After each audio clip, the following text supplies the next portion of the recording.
Harry and Meghan headed for divorce. Trouble in paradise since they've had kids. Marriage on the rocks since they left the royal family. He'll see through her Hollywood act. They look happy now, but I give the marriage 5 years. I don't even need to show you the headlines. Those are the things that get blasted out about Harry and Meghan pretty much daily at this point. And one of the #1 questions I get asked these days from you guys, from people in my daily life, are these two going to divorce? The answer here is no. It is very easy to come on TikTok and say, reports say this, reports say that, Harry and Meghan headed for divorce. It's also very easy to go on Twitter and say things like that. Or to go on Twitter and say Meghan filed $80 million divorce papers and asked for full custody of Archie and Lilibet. But that is literally just people saying things. And it has been since the beginning of their relationship. If you don't mind, we'll take a little walk down memory lane really quick. Harry and Meghan got married in 2018. The negative press coverage of Meghan started well before that, with people kind of casting aspersions on her racial identity and what that would mean for the royal family. But it was once they were married that things got really bad. For more on this, I will direct you to Harry and Meghan's Netflix series, where they kind of detail it step by step.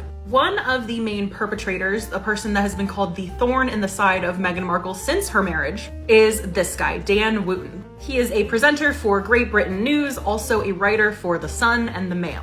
And we're gonna focus on him today for one reason. He is currently being pretty credibly accused of blackmail and extortion in exchange for sexual favors. A 3-year investigation was just published by the Byline Times. There are also accounts from individuals who say that they were targeted by Dan Wooten. Those are also on Twitter if you would like to go search for them. I can't really talk too much about this investigation on TikTok just because of, the subject matter. Of course, he's denying everything. He's saying that these claims are made up to try and destroy his life. Pretty ironic coming from Dan, who was literally the person trying to destroy Meghan's life through the press. But one piece of the story here that I want to draw your attention to is the fact that Dan Wooten, back in 2019, was one of the first to hop on the royal rivalry story between Kate Middleton and Rose Hanbury. This story, I think we can all agree, if you're familiar with it. If you're not, go check out Meredith Constant's page. She has really laid out the case here for what was going on. We think that they were teeing up some sort of affair narrative between Prince William and Rose Hanbury, and that narrative has stuck into the present day. But it did not get perpetuated in the press.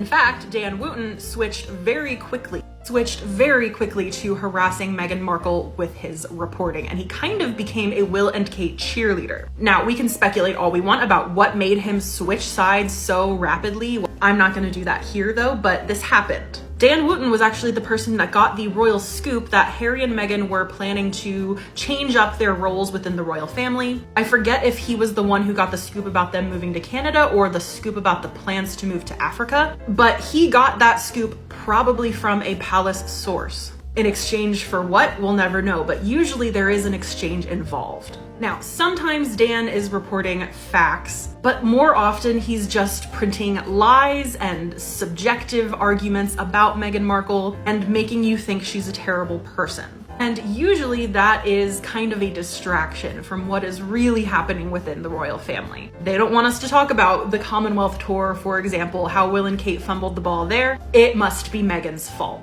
The same thing, I don't even need to say in my opinion, the same thing is happening with these divorce rumors. Meghan and her relationship with Harry have been scapegoated for a long time to replace negative stories like this on the front pages. Remember, Meghan said they were willing to lie to protect other members of the family. They were not willing to tell the truth to protect her. That's what this is. Then I want to give a shout out to the former Ms. Tig on Instagram for reminding me of something that Harry said this year in his witness statement in his lawsuit against some of these tabloids. He said, whenever I got into a relationship, the press were very keen to report the details, but would then very quickly seek to try and break it up by putting as much strain on it and creating as much distrust as humanly possible. And this twisted objective did not change when he found his wife. Stories like divorce rumors sell, they get people talking. And if you're busy gabbing about Harry and Meghan and casting aspersions on their relationship, then you are not busy thinking about what's going on in the royal family proper.